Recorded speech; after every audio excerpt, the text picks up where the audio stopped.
What is up, guys, and welcome back to another episode of the F1 2016 Career Mode Championship. This is round number 11 here for the Hungarian Grand Prix. Can you believe, 11 rounds into this championship now, we're well past the halfway point in this season. We currently sit 10th in the driver's standings. Absolutely incredible to consider where we are at this point in the season. So hopefully going forward we can at least hold on to our position heading into the second half of this season now. As you can see, we applied lots of upgrades in the previous episode. That was fuel efficiency, drag reduction, and also weight reduction. So that's going to make the car considerably quicker heading into some of the more high-speed tracks coming up like Spa and Monza. One other area I'm looking to improve on is, of course, just the overall engine power, and that's going to be worked on maybe before we get to Spa. Maybe that'll be put on the car around Spa, Monza time. So we'll have to wait and see what happens here. It's just ultimately going to be down to our performances in these practice sessions and also qualifying in the race for the next 2 rounds. So yeah, hopefully we can be really aggressive with the R&D development and really put ourselves in a really good position for the second half of this season. So as you can see there, purple with the track acclimatization, purple with the tyre management as well. The tyre management, I must say, was the absolute easiest, practice program I've had all season in regards to the tyre wear test. So it was just like really easy to stick within the racing line and not have any kind of tyre wear, which is weird because tyre wear is a really heavy factor at this Hungarian Grand Prix. So that's practice. It's time now for qualifying. Good afternoon, race fans, and here we are again for qualifying at the Hungaroring. Who will have tuned the perfect setup for their car? We'll find out soon. Well, it's definitely not going to be me then, because I'm always running with the engineer setup. But here we are for qualifying. Once again, we have a rain-affected session. I think it's like almost like a rarity for it to be an entirely dry weekend. Like, for some reason, we just can't escape the bad weather in this Career Mode Championship. Is it the same for you guys? I'm not too sure, but we keep getting bailed out here with these really wet qualifying sessions, and it allows me to really attack right from the outset of the weekend. Puts me in a higher position starting in the race in the past, but this might be a different occurrence here in this Hungarian Grand Prix. So what I did in qualifying, I put on like 10, 15 laps worth of fuel, just did so many laps. You can see I've done 5 already. DRS got disabled on this lap as well. So what I was doing, I was just going out, getting laps, getting it customized to the circuit, and also just trying to learn a little bit as to like what would happen to the tires after we got to the crossover point. So in this session, I was really just trying to learn and get it customized with that a little bit better, just in case we run into that scenario sometime over the course of this season where we need to time it perfectly with the crossover point switching to dry tires. Because this is a new game, sometimes the mechanics change a little bit from year on year. When it comes to changeable conditions, sometimes you might think, oh yeah, it's clearly, time for dry tires, but it might be way too early. So sometimes you just never know. It's good to practice these things, and now at the end of the session, we go out on 1 set of tires. This is the soft compound tires. I had the choice of 2 super soft sets, but I didn't want to waste them. I didn't want to use them in the race. I felt like they were a dud compound. So what I'm going to do is I'm going to qualify on the soft compound tires, knowing full well here that I could qualify inside the top 10. So I didn't want to qualify on the super softs and then be stuck with them for the race. So I want to play myself into the race a little bit with a different strategy and hopefully get away with less stops in the race. And that's going to start by using the soft compound tire and also the mediums in the race. So here you can see this is our qualifying lap. I'm going to walk you guys through this one around the Hungarian Grand Prix. We sit in 16th place at the moment. Now I believe I'm the only one on the soft compound tires. So if this works for us, it's going to pay massive dividends for us in the race. The checkered flag has dropped now, and we're going through the middle sector now. 5 seconds up on our previous best. So you just know that we are on an absolute stonker of a lap so far. Through the first chicane, second gear, it's really tight through there. And now through here, 4th gear, and then shift down to 3rd for the second part of this, and through here. The Manor doesn't really do too well around here, I must admit. High-speed aerodynamics is not the strength of the Manor, but we try and negotiate through there fairly well. Down to 2nd gear here, on the power as early as you can. I'm using up the road really quite well here without, overstepping the mark too much. Lock up the inside front there as we go through the penultimate corner. 3rd gear, 4th, then back down to 3rd again through this final one. And this is a really tricky corner for, your balance of the car. Just trying to get on the power as early as you can and across the line. Where do we end up? It's got to be somewhere close to the top 10. It's 12th place. So, wow. The gamble on the soft compound tyres didn't exactly work when you consider that Pascal actually got himself in 9th place. So that's his best qualifier. No, it's actually not. Pascal got better in Spain, I believe he did. Yeah, so it's 9th place for Pascal. It's 12th for us. We're not going to be starting on our tyres anyway, but I am going to start on the soft compound tyres for the race, whereas Pascal is forced to use the super softs. So it's going to be interesting to compare the strategies of both myself and Pascal for this race. But yeah, we put ourselves in a really good position, I must say. But to be near the top 10 is always a good shout in this Manor car. So without further ado, let's get into the Hungarian Grand Prix. It's going to be a tight battle between myself and my teammate. I'm really looking forward to it. Let's go to the race. We've seen some astonishing Grand Prix here over the years, haven't we? The drama of 2015 is a recent example. Jenson Button's first win on a wet track in 2006, or in 1997, Damon Hill's heartbreak in the Arrows after a late gearbox failure cost him what would have been the team's only ever victory. What a wonderful place this is to come racing today. Your target today is 16th place. Okay, so 16th place is the target for this Hungarian Grand Prix. We're on the grid now looking at our race strategy. Looks like the recommended one is to go onto super softs, but I'm going to change that to the softs. Like I mentioned, I want to go longer into the race and see how that goes. But looking at the projected race time, if we were to start on the soft compound tyres, it said we would have been 2.5 seconds slower by the end of the race if we did that option. And I was looking at the graphs comparing the tyre wear versus the lap time, and I decided right at the last minute, despite everything I did in qualifying, I was going to start on the super soft tyres and be more aggressive from the start. So here we go. 5 red lights for this Hungarian Grand Prix, and away we go. It looks like it's been a lightning start from us so far. We're already going to draw alongside our teammate Pascal Wehrlein as we head into turn 1. Can we get around the outside of that Haas though? I don't know, there's absolutely no room. But when they turn in for turn 1, we try and hang it around the outside of Grosjean. So we've got him into 9th place. We essentially swap roles with Pascal there. I'm in 9th, he's down in 11th. And now we're making moves on the Sauber, which is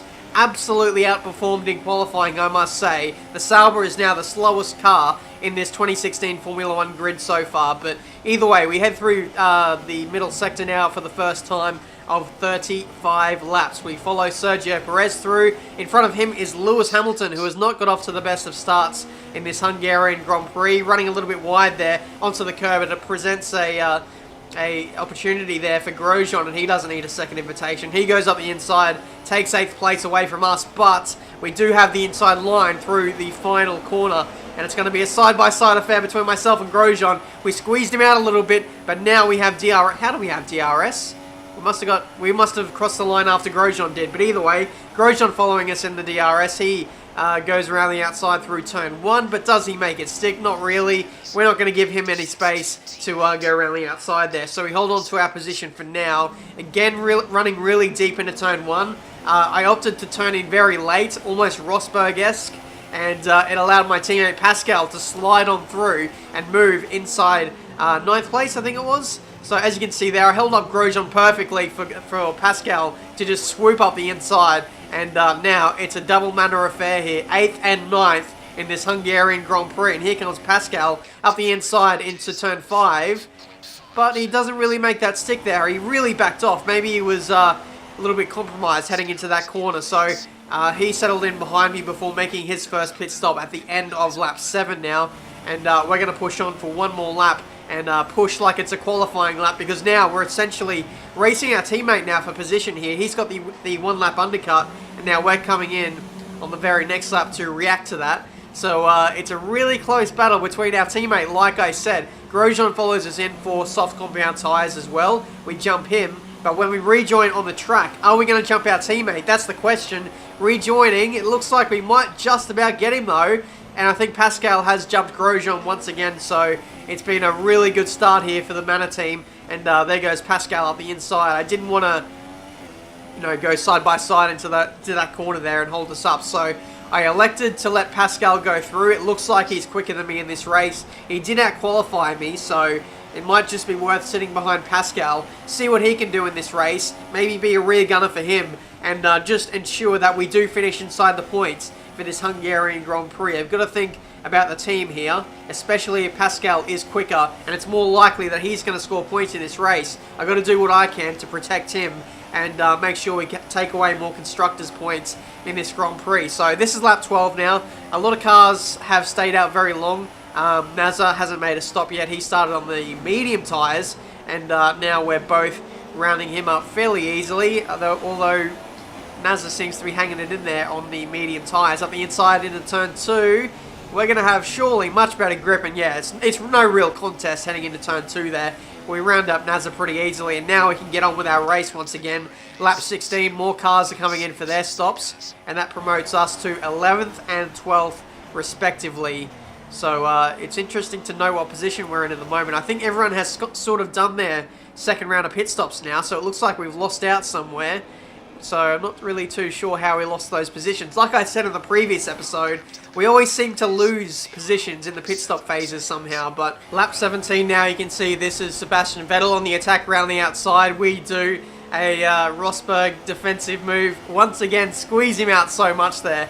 And it allows Pascal to run away up the road a little bit. Vettel up the inside again. Turn 5, squeezes me out. I'm not having any of that, son. And I'm going to pass you back up the inside once again. And I tell you what, if I can make this move stick, I'm not going to make this easy for you, Vettel. You've held me up quite a bit. And I'm just going to squeeze you out even further and just frustrate you even more. Due to all that battling there with Vettel, we lost a lot of time to Pascal there. 4 seconds. So we're going to have to close that gap up in the next 17 laps to finish this race. But Vettel, he finally got around me about a lap later, and we just had to get on with our race there. Pascal pits on lap 19. He's going for the 1-lap undercut once again, so it's going to be actually pretty tough now to run with Pascal. We go side by side with Button there. He had to back off there because his teammate was coming out of the pits right in front of him. So that was actually pretty hilarious that one McLaren Honda kind of blocked off another McLaren Honda for overtaking, and now Alonso, who just came out of the pits, has put on a fresh set of super softs, and he passes me straight out of the pits, just easy as you like, and then he kind of has a very bad run through there. I was slow on the exit, and here comes Kvyat up the inside. Again, it's like Vettel, where we just kind of get squeezed out, but we only hold on for another few corners before we need to make a pit stop anyway. So this has been a very, very costly 5 laps for us here. Battling Vettel for, a few corners there, and then losing a lot of time on this in-lap, battling both Alonso, Button, Kvyat, and all those guys. When you add to the fact that we were on very old tyres as well, it's just not going to do us well in terms of our race time, or just like our comparison up against Pascal, who was on fresh tyres and probably in clean air as well. So you can see he rejoins, and he's already in turn 1. So the gap is 7, 8, maybe 9 seconds, and we've got to close that in the final 12 laps of this Grand Prix. I am a little bit faster than Pascal. I was holding back a little bit when I was behind him, but I don't think I can close 12 seconds, not unless a safety car comes out or something like that.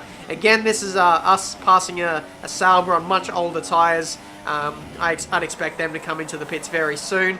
And then once again, Jenson Button catches up to me. He's on super soft tyres. The McLaren Honda's going very soft on their compounds and just going very aggressive with the strategy.